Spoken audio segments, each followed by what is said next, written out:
Yeah.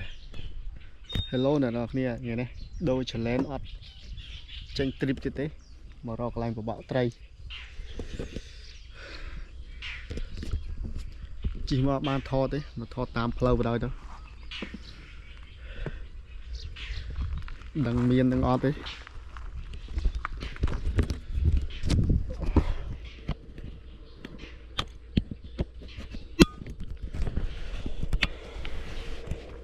con này giờ ta co là xe đi thôi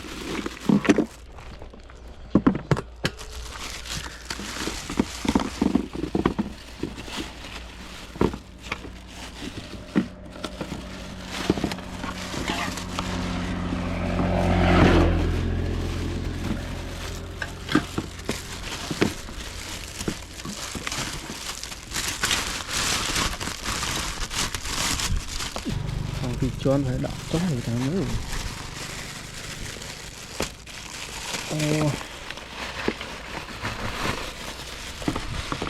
đã cho rồi thì tao bị ít đi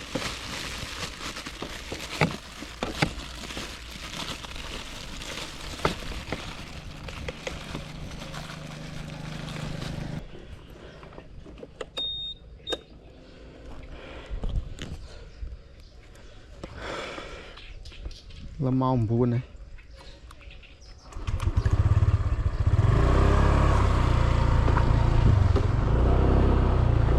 chỉ chờ lăng mà chung băng lên món rồi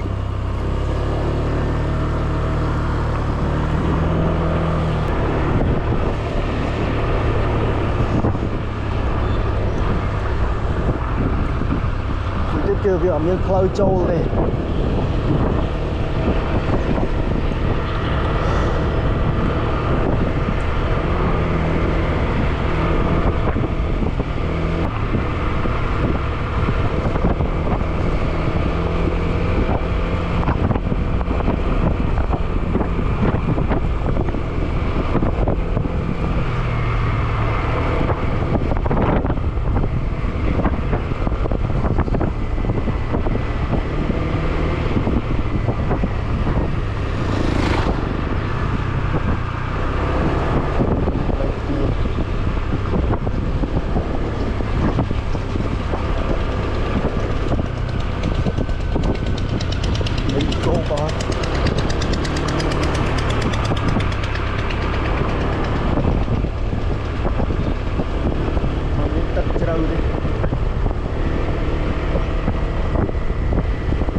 không thầm đo đấy tức rẽ rẽ răng này này nhưng chụp thì mau máu đến ngay đây mà đó tức rẽ rẽ đi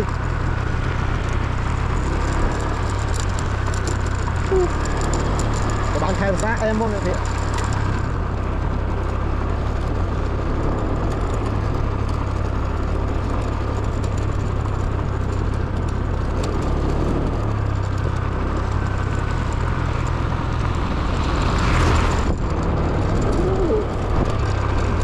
bằng chu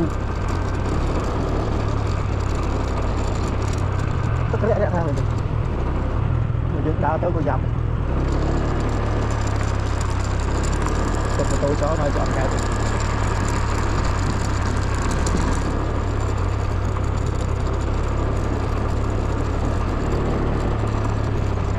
như được chọn như này được thấy cho bọn người ta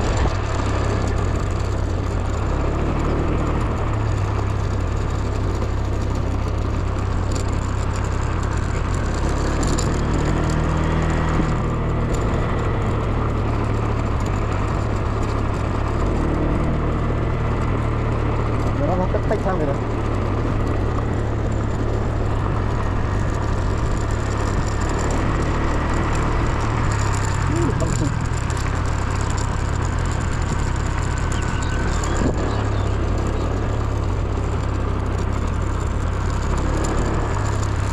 rồi các bác em thì theo dõi mình flow đi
giờ là chỉ mò ngay đây khi băng mùi tất chân có dòng này này em này tất chân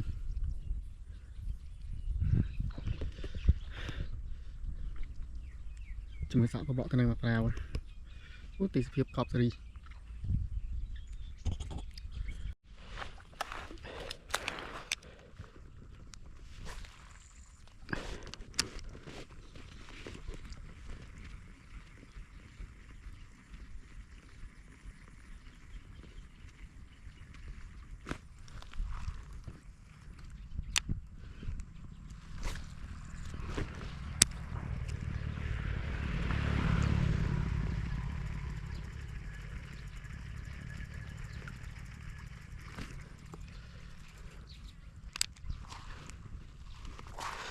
đẹp.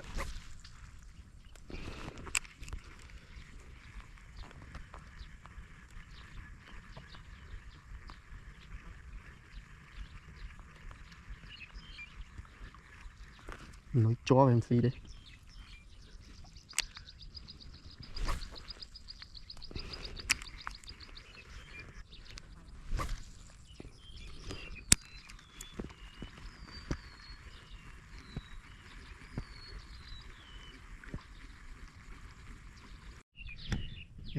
Rồi đầu tí tăng không? Xin đây cái này vì dừng nuôi cho ra.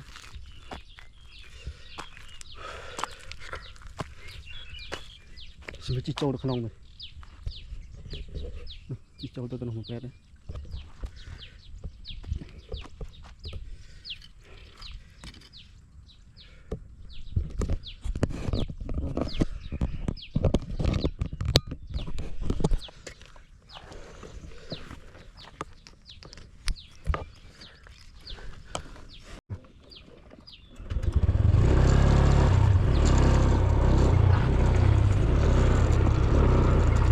Ruột ọt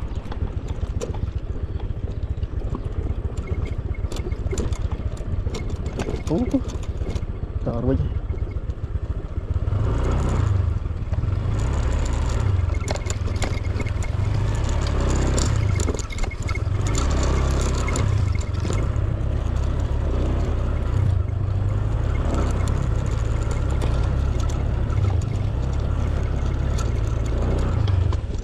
ôi xù phô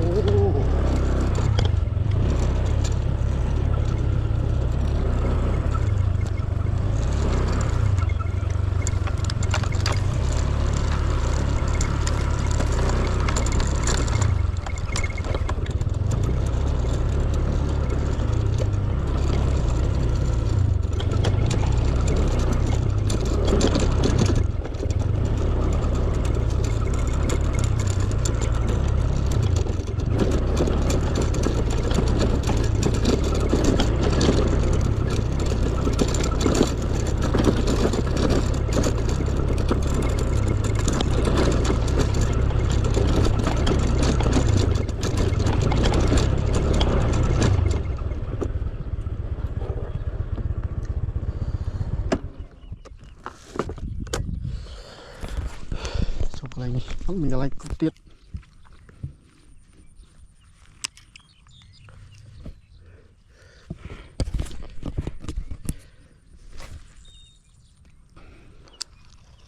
dạ.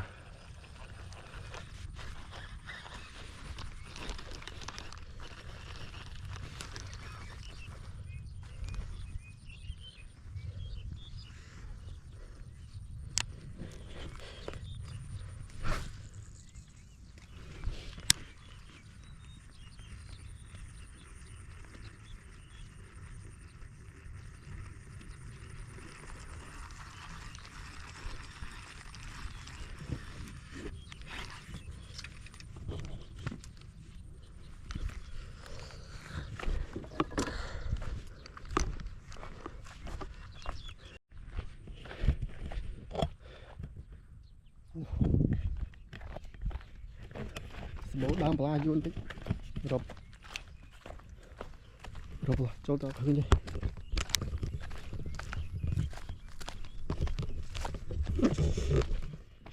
នេះទឹកមានផ្លូវស្មាច់ទេនេះ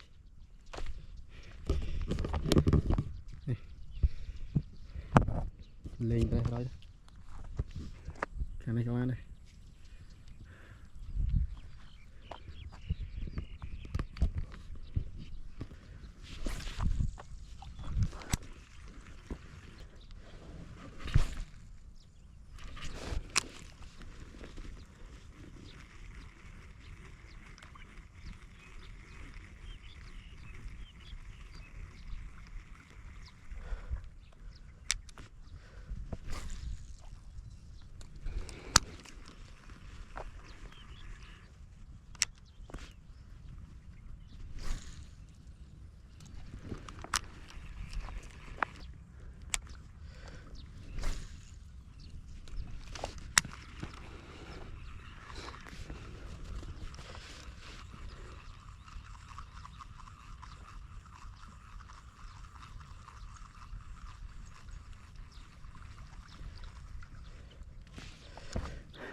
I don't know.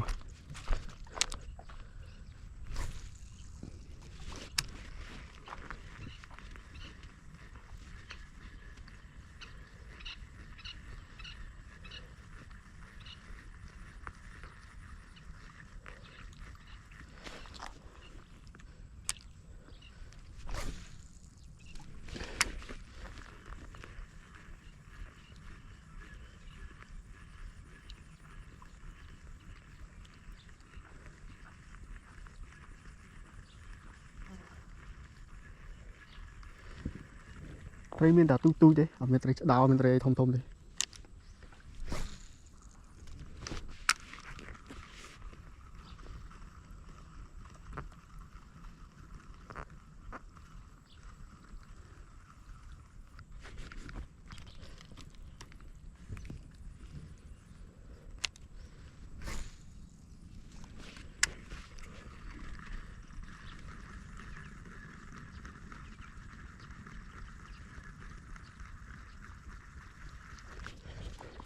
Chào bạn.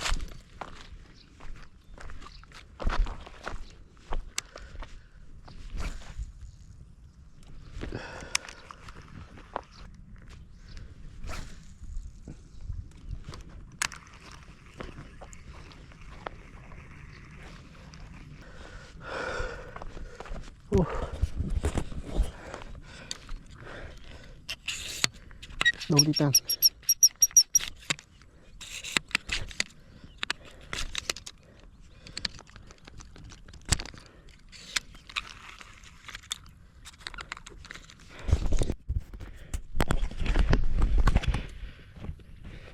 Đây chừng đô ti tang kìa đây.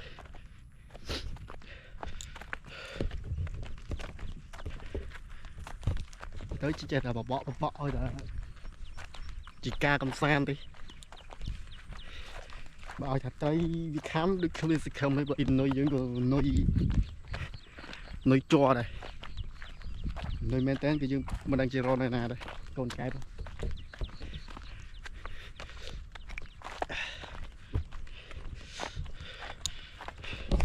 Nên nó trộn đây ấy.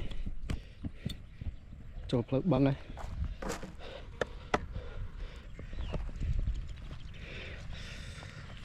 Sân khám này.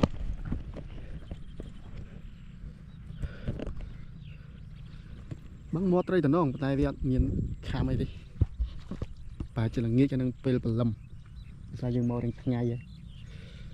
Lấy nhầm lần tôi pleu với. Thôi giờ chỉ tao nói tiếp cho mọi tao đang đo nè nó sật nung nhiều mò bên nó hay mà làm đừng ok tao dương tao múc tiếp vào đó thôi nên đi ăn miên đi mò trai tàu hình nuôi dương ở xong lên tật dân tiếp tao ok.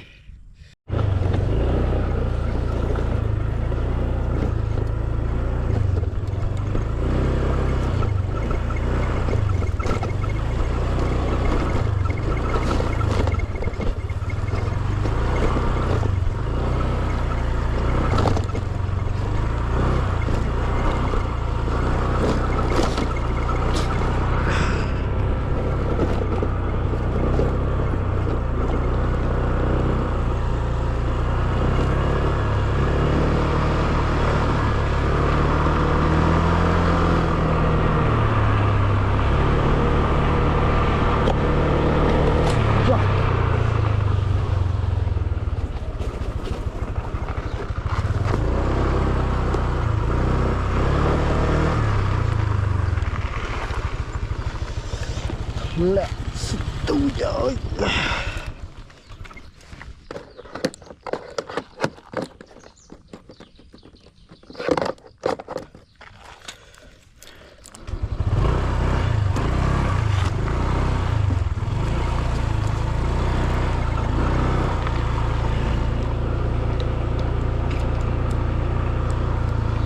Lòng đạn đấy.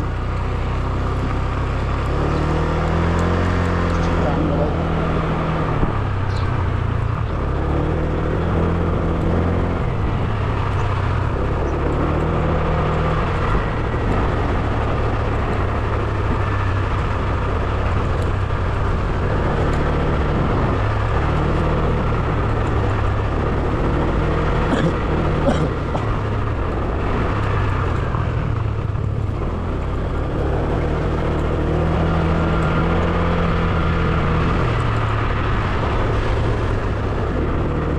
Đó đây, rất là lên luôn.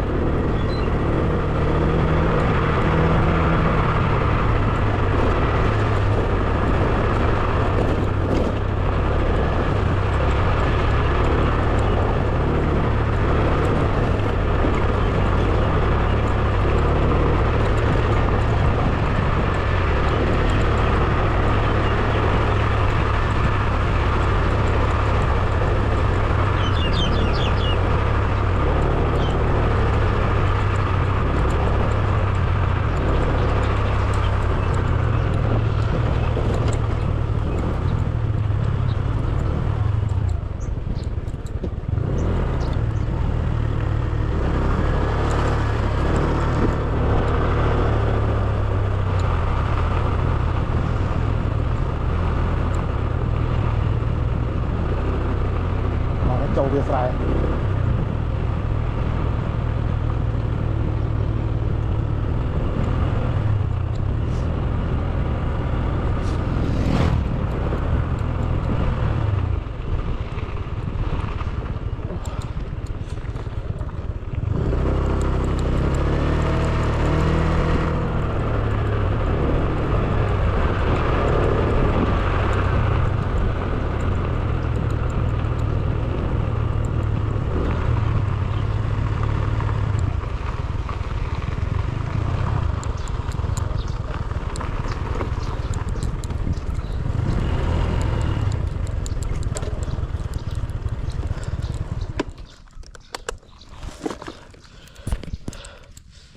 Nè, nè.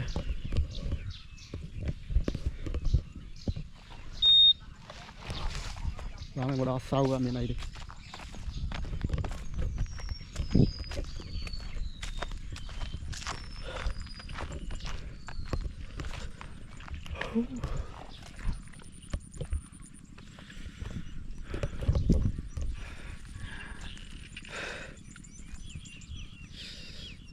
Đã đào bỏ trái khai prang. Này là việc đặt này ở ca nghĩa thứ chả đá. Ở sẽ không thăm ban trái vì mình mùi phía rồi có sẽ không đây.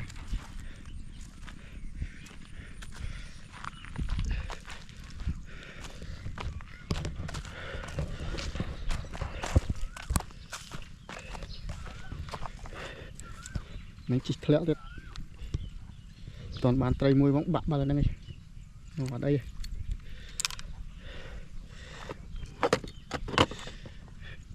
làm nhà từ lâu cái cõi trong cái gì lâu đi bạn chỉ ăn miếng đi.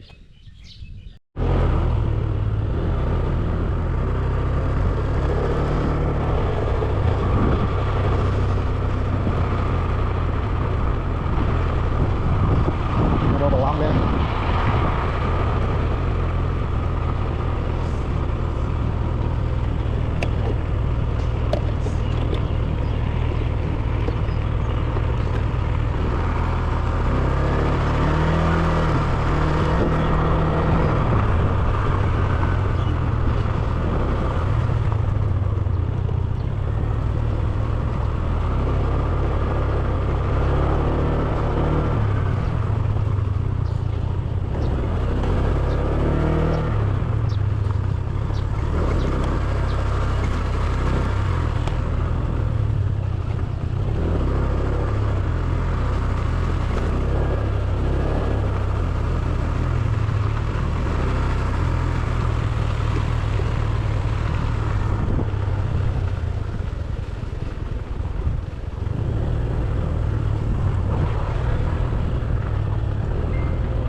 ដល់រកប្រឡងទៀតហើយ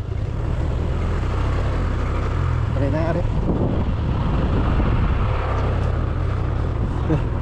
នេះស្ទូច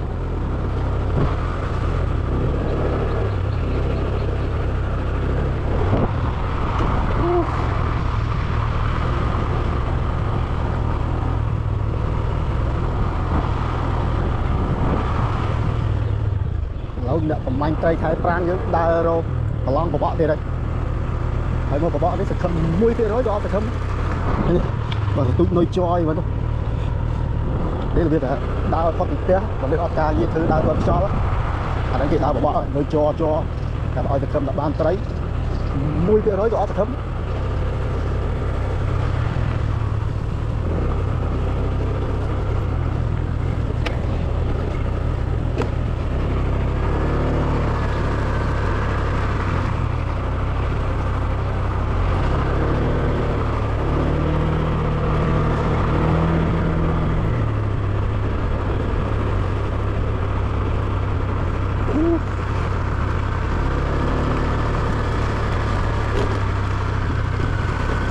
ជាដល់តារាដៃគោក៏អត់ដៃអត់មានទឹកទេ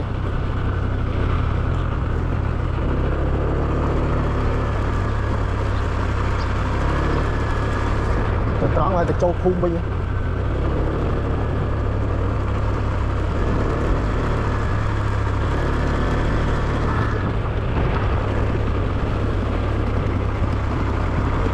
ជីថតលេងទៅហើយ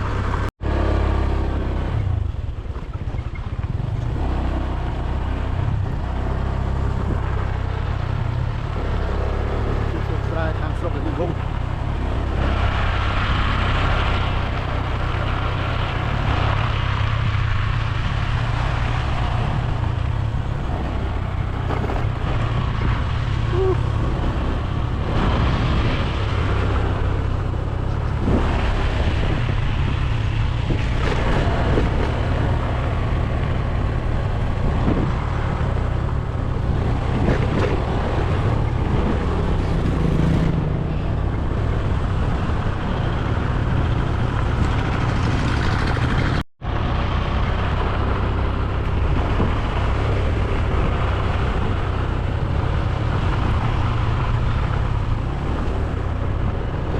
ដល់នេះឡើងមានទឹកហើយឡើងមានកន្លែងឲ្យយើងត្រូវស្ទូចត្រីទៀតហើយដល់ឡើងដល់